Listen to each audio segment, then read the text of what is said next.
में आप सभी का बहुत बहुत स्वागत है। एनर्जेटिक सुबह। ईश्वर हर दिन हमें कुछ नया करने का एक अवसर देता है, हमें कुछ नया गढ़ने का अवसर देता है। तो आज ही वो दिन है जहां आप अपने मंजिल की तरफ आगे बढ़ सकते हो। आज ही वो दिन है जहां आप बेहतरीन परफॉर्मेंस कर सकते हो। तो स्वागत है आप सभी दोस्तों का। और हम लोग आज एक नए दिन की शुरुआत करते हैं। जो बच्चे अभी जिन्होंने आज तैयारी करने की सोची है, या जो सोच रहे हैं, या जिनको आगे भविष्य में उनको सोचना है, करना है, वो सभी अब समझ पाएंगे कि कैसे हमें प्रिपरेशन करनी है, कैसे अपनी आधारशिला रखनी है, और जो एक स्वर्णिम इतिहास लिखना है वो हम लिख सकते हैं। एक गोल्डन जो है वो हिस्ट्री हम क्रिएट कर सकते हैं कम से कम एफर्ट्स में, आईएएस बन के तैयारी करके बहुत अच्छे तरीके से, और जो बेसिक गलतियां हो रही हैं उनको हम लोग हटा के। तो सभी ओजांकियन का इस मंच पर बहुत बहुत स्वागत है आप सभी का। और एक नए दिन के साथ, एक नई ऊर्जा के साथ हम लोग इसे शुरू करते हैं और आगे बढ़ते हैं ब्रेकफास्ट स्टडीज में। और एक सेमिनार की श्रृंखला चल रही थी, जो सेमिनार की श्रृंखला लगातार आपको उन चीज़ों के बारे में बात करी जिस पे कॉमनली बात नहीं की जाती है। तो निश्चित रूप से इससे आपको काफ़ी बेनिफिट होगा। इससे आपको जो है एक पढ़ाई का नया आयाम पता चल सकेगा कि हमें क्या क्या चीज़ें करनी है। स्वागत है आप सभी का दोस्तों इस ब्रेकफास्ट स्टडीज में। और हम अपनी पिछली बात से थोड़ा सा और आगे बढ़ते हैं और इस बात की गहराई को और अच्छे तरीके से समझते हैं कि हमें और क्या क्या बेसिक रिक्वायरमेंट हैं। राइट। तो सभी जितने भी एनर्जेटिक बच्चे हैं, सभी ओजांकियन को ओजांका नमस्कार। और हम लोग आज अपनी बात को और आगे बढ़ाते हैं। राइट। आप सभी यहाँ सुबह सुबह हैं और अच्छे तरीके से जो है वो अपनी पढ़ाई को और ओरिएंट करके रखना चाहते हैं। So let's start it. हम लोग शुरू करते हैं। हमारे बहुत से ढेर सारे साथी आ चुके हैं। दोस्तों, जैसे इस सेमिनार का ओरिएंटेशन क्या है, अगर आप में से कोई पहली बार जुड़ा है तो वो पिछले मेरी क्लासेस भी देख सकता है। ये अवेलेबल है एनी टाइम लर्निंग ऐप पर भी, यूट्यूब पर भी, दोनों जगह ये अवेलेबल है। आप अपनी सहूलियत के हिसाब से, अगर आप एनी टाइम लर्निंग ऐप आपके पास है तो उसमें आपको एक इंडेक्स लाइब्रेरी मिल जाती है, आपको पता रहेगा सीरीज में कैसे ये हमारे सामने है। आइए अब हम थोड़ा सा आगे बढ़ते हैं। बेसिकली पर्पस क्या है इन सेमिनार का, और क्यों मैं ऐसी बातें कर रहा हूँ जिसको ओपन डोमेन में नहीं बात की जाती। मतलब कि आपके पैशन के बारे में, आप क्यों फेल हो जाते हो, इसके बारे में क्यों बात की जाती है। बात एक छोटी सी कहानी से नरेट करता हूं आप लोगों को। इस बात को आपको बहुत ध्यान से समझना होगा। क्या हुआ कि एक ऑफिस में एक नया नया कर्मचारी आया, तो उसके बॉस ने उससे प्रिंट लेने के लिए कहा। तो वो क्या हुआ, वो प्रिंट लेने गया और उसको जल्दी ही ऑफिस में एक मीटिंग होने वाली थी बड़ी महत्वपूर्ण, और उसमें उसको सबमिट करना था। नया कर्मचारी था, कार्य का अभी नया अनुभव था। तो वो गया जब प्रिंट लेने, तो उसने देखा कि प्रिंट में जो है वो जो प्रोग्रामिंग उसको प्रिंट करनी थी उसमें गलतियां आ रही हैं। तो एक लाइन बार बार गलत हो रही है, दो लाइनें बार बार गलत हो रही हैं। तो उसने एक बार प्रिंट लिया, फिर उसको नहीं हुआ, नहीं बोले यार ये तो गलतियां, एरर आ गया तो भाई समस्या हो जाएगी। तो उसने जो है वो दूसरी बार प्रिंट लिया, तीसरी बार प्रिंट लिया, झुंझला गया, बोला तो बार बार वही गलतियां आ रही हैं। फिर उसने प्रिंटर चेंज कर दिया, बोला कि शायद इस प्रिंटर में कोई गड़बड़ी है, और फिर वो दूसरे प्रिंटर पे प्रिंट लेने लगा। फिर सेम वही मिस्टेक होने लगी। अब वो बिल्कुल परेशान हो गया, टाइम बिल्कुल सर पर आता जा रहा है, वो सेम गलतियां बार बार रिपीट हो रही है। उसकी इस हरकत को एक सीनियर अधिकारी देख रहा था, एक सीनियर व्यक्ति देख रहा था उस ऑफिस में। वो आया उसके पास, उसने पूछा कि क्या हुआ, तुम इतना परेशान क्यों हो, अभी तुम नए एम्प्लॉय हो। बोला सर वो मीटिंग में सबमिट करनी है फाइलें, और ये बार बार जो है मैं प्रिंटर से प्रिंट ले रहा हूँ, ये गलत हो रहा है। ठीक है, ये प्रिंटर में कोई खराबी है जिसको मैं पकड़ नहीं पा रहा हूँ, और बार बार मैं जो है मैं प्रिंटर चेंज भी करके देख लिया, मैंने दूसरा प्रिंटर भी लगा लिया, लेकिन गलतियां सेम होती चली जा रही हैं। तो वो व्यक्ति हंसा और उसने कहा कि बेटा तुम बहुत गलत जगह इसका सुधार करने की कोशिश कर रहे हो।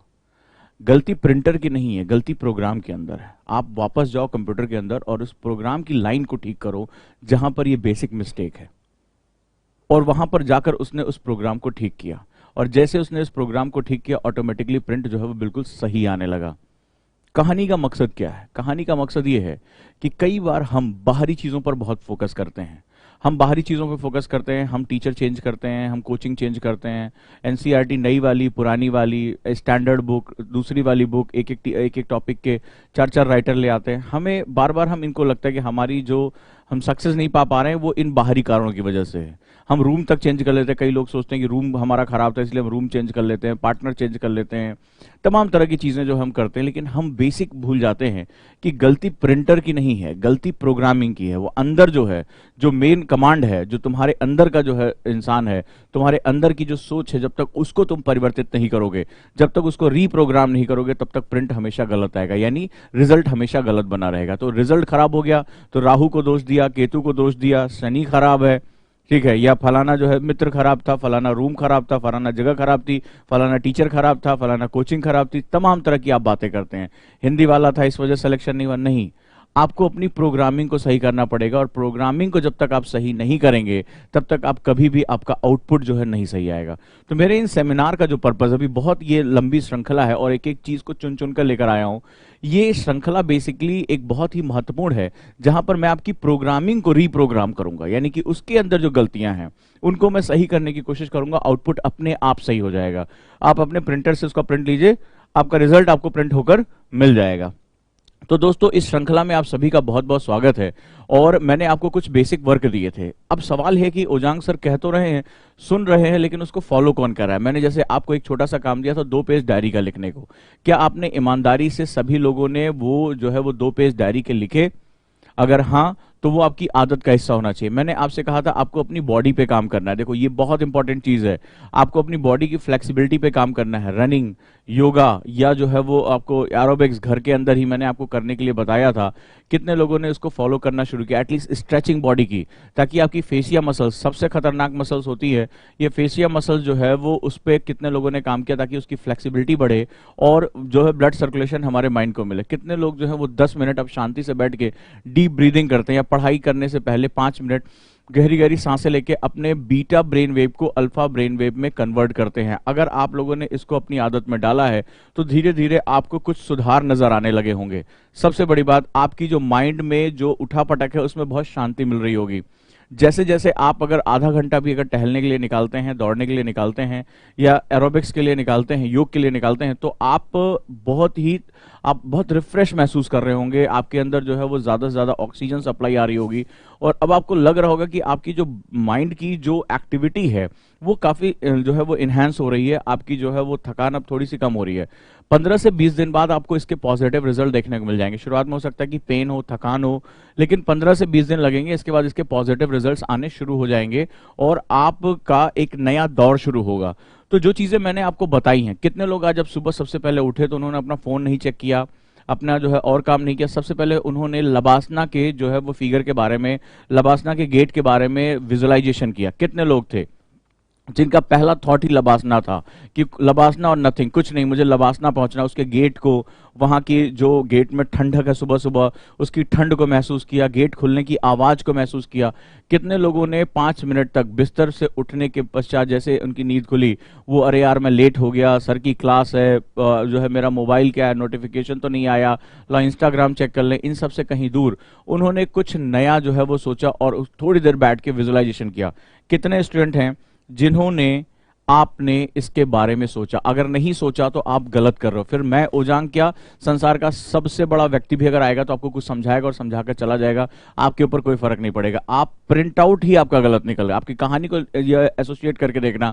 बेसिकली आपको अपनी प्रोग्रामिंग ठीक करनी है, और ये सारी चीजें आपकी प्रोग्रामिंग की चीजें हैं। आपके सबकॉन्शियस माइंड को ये मैसेज बार बार जाना चाहिए, और इसके लिए बहुत सी बुक्स अवेलेबल हैं जिसपे आप पढ़ सकते हो, समझ सकते हो कि जिस चीज को हम बड़ी शिद्दत से चाहते हैं, जिस चीज को हम बहुत ही मेहनत से जो है वो पसंद करते हैं, वो कायनात हमें दे देती है उस चीज को। तो आप उस लबासना के प्रति एक बहुत बड़ा प्यार, एक बहुत बड़ा अफेक्शन शो करिए। क्लियर है? तो अगर आपने नहीं किया इन चीजों को तो आप अभी तैयार नहीं हो अगले चरण के लिए। मैं क्यों कह रहा हूं, मैं इसको प्री प्रिपरेशन कहता हूं। आगे चलकर मैं आपसे कहूंगा बेटा आपको 12 घंटे बहुत कॉन्सेंट्रेट होकर पढ़ना है, 13 घंटे पढ़ना है, आपको लगातार बंद कमरे में जो है वो महीनों महीनों तक बैठ के आपको अभ्यास करना है। लेकिन अगर आपका शरीर, आपका दिमाग और आपकी अगर जो इंटेलेक्चुअल है, अगर आपके लिए प्रिपेयर नहीं होगा, 3 स्तर पे प्रिपरेशन होती है।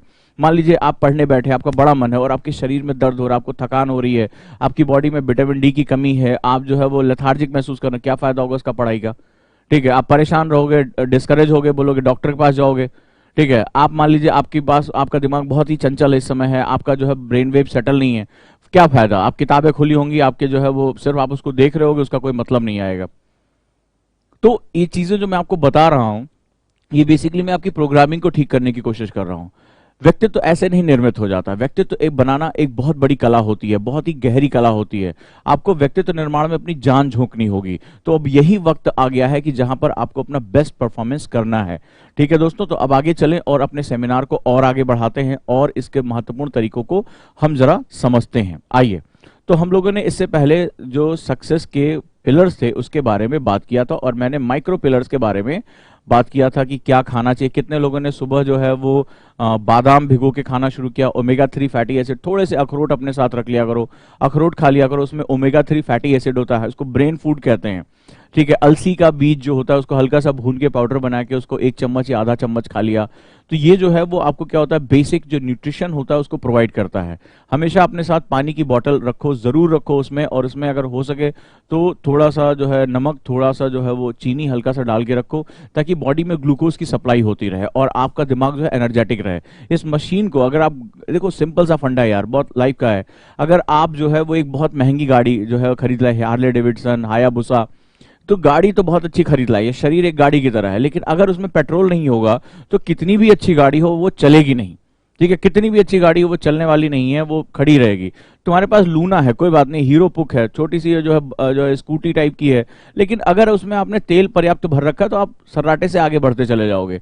तो एक्चुअली में ये जो कई वो सोचता है कि आदमी जो है मेरी पर्सनालिटी ऐसी होगी, जब 6 फीट के होंगे या बहुत जो है वो बिल्डअप अच्छा होगा तभी हम जो आईएएस बन पाएंगे, ऐसा कुछ नहीं है। ठीक है, बहुत सिंपल सी चीजें हैं, लेकिन जो अंदर जो होना चाहिए पेट्रोल वो जबरदस्त होना चाहिए। कितनी दूर तक आप जा सकते हो, यही यूपीएससी का खेल है। तो दोस्तों आपको अब ये समझ में आ गया होगा कि हमें क्या करना है। ठीक है,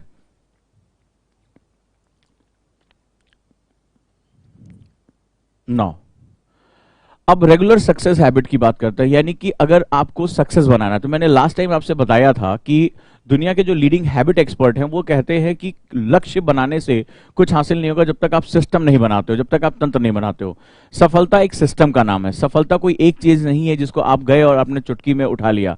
सफलता, जब कोई व्यक्ति सफलता पाता है तो उसके पीछे उसकी वर्षों की एक ही काम को बार बार करने की टेंडेंसी होती है। उसैन बोल्ट, इतना जो है बड़ा नाम, इतने बड़े रेसर, ठीक है, उनको जो है कहा जाता था उनकी एनर्जी चीते से भी ज्यादा है। और आप इस स्थिति में देखिए कि अगर हम यहाँ बात करें तो उसैन बोल्ट हार्डली जो है वो 15 सेकंड जो है वो दौड़े होंगे, पूरे जो है वो 15 मिनट के आसपास ओलंपिक में दौड़े होंगे, 15 मिनट पूरे लाइफ में। लेकिन उसके पीछे उनकी जो वर्षों की मेहनत, 15-20 साल की ट्रेनिंग, भयानक ट्रेनिंग जो है वो उसके पीछे जिम्मेदार थी। यानी अगर हम किसी चीज में सफल होना चाहते हैं तो हमें उस काम को बार बार करते रहना पड़ेगा।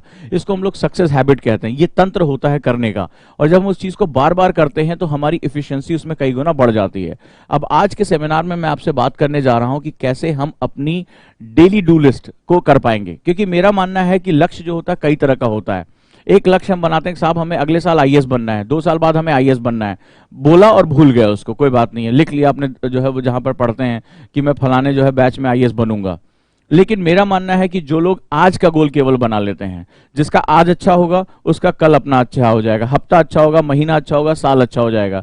लेकिन हम ये सोचते हैं कि यार दूर की घास अभी हरी हरी, अगले साल एग्जाम देना, अभी इतना टेंशन लेने की क्या जरूरत है। फिर धीरे धीरे हमारा समय बीतता चला जाता है और हमसे बहुत बड़ी गलती हो जाती है। फिर एक दिन आता है कि अरे जनवरी आ गई, अब तो जो है मई में पेपर है, जून में पेपर है, क्या करें क्या करें क्या करें। फिर मेरे पास मैसेज आते हैं कि सर कोई ऐसी एक बुक बता दो जिसको पढ़ के आईएएस बन जाए। ऐसे ऐसे मेरे पास मैसेज आते हैं। तो ऐसा कोई जादुई तरीका नहीं है, ठीक है, इनको मैं पैराशूट स्टूडेंट कहता हूं। आज भी हार्ड वर्किंग स्टूडेंट ही इसमें सफल होता है।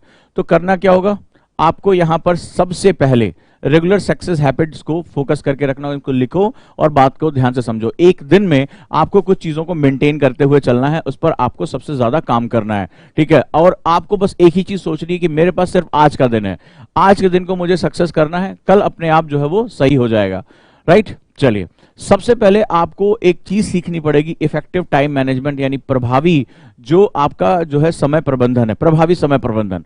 अब आपको क्या करना है, इसमें अपने हिसाब से आपको चीजें ढूंढ लेनी है। फॉर एग्जाम्पल, अगर आप सुबह जल्दी उठते हो तो आप उसके हिसाब से टाइम टेबल, ये आपकी अपनी जो है साइकार्डियन क्लॉक के हिसाब से होगा, ठीक है। आपकी अपनी जो बॉडी क्लॉक होती है, ठीक है, अपनी बॉडी क्लॉक के हिसाब से होगा। जैसे हमारे कई स्टूडेंट जॉब पे जाते हैं, अब मान लो दिन भर हेक्टिक जॉब उन्होंने किया, दिन भर जो है वो परेशान रहे, अब शाम को जब वो आएंगे तो क्या होगा, शरीर थका हुआ होगा। अब ऐसी कंडीशन में आप एक डिफिकल्ट सब्जेक्ट को लेकर बैठ जाओ, बहुत दिक्कत होगी। तो उनको इफेक्टिव टाइम मैनेजमेंट लेकर आना है, यानी अब थके हुए हैं तो चलो एक बार न्यूज़पेपर पढ़ लेते हैं या कुछ चीज रिवाइज कर लेते हैं। और जल्दी सोकर अगर हम सुबह जल्दी उठ जाएं तो सुबह क्या होगा, हमें 5-6 घंटे की नींद मिल चुकी होगी, हमारी बॉडी जो रिलैक्स हो चुकी होगी, दिन भर बॉस ने क्या कहा, किसी कर्मचारी ने क्या कहा, वो सब चीज शांत हो चुका होगा, बिल्कुल दिमाग शांत है। अब सुबह जल्दी उठ के जब कोई मुझे डिस्टर्ब नहीं कर रहा है, कोई मेल नहीं आ रही, कोई फोन नहीं आ रहा है, मैंने पढ़ाई करना शुरू कर दिया। तो पढ़ाई करना शुरू किया, मेरे 2-3 घंटे मुझे पीसफुल मिल गए और मेरे लिए जो उसका आउटपुट आ गया। रात में अगर मैं पढ़ने बैठा तो कई स्टूडेंट ने मुझे बताया कि सर दिन भर की बातें दिमाग में आती हैं, बॉस ने ये कह दिया, फलाना, थकान लग रही होती है, तो हम रात में उतना अच्छा नहीं पढ़ पाते हैं। तो आपको अपने हिसाब से, चाहे आप जो है वो स्टूडेंट हो, चाहे आप वर्किंग हो, अपने हिसाब से अपना टाइम मैनेजमेंट करना पड़ेगा।